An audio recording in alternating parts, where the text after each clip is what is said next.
Dugaan korupsi pembangunan proyek Pasar Cinde Palembang. Penyidik pidana khusus Kejati Sumsel balik lagi meriksa saksi sebanyak 5 wong, yakni MR selaku Direktur PT MB tahun 2009 sama 4 saksi dari Dinas PUCK Sumsel.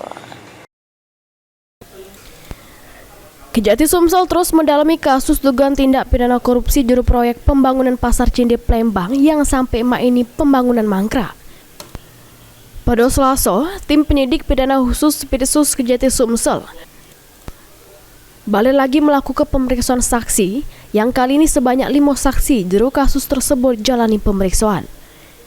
Dari data yang didapat, kelima saksi tersebut yakni MR selaku Direktur PT MB tahun 2019 bersama 4 saksi dari tim khusus Dinas Pekerjaan Umum Cipta Karya Sumsel tahun 2015, yakni inisial Y, inisial YM, sama inisial TA, serta inisial DA.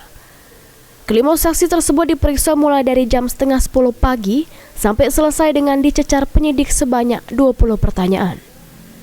Heru Wahyudi, PAL TV.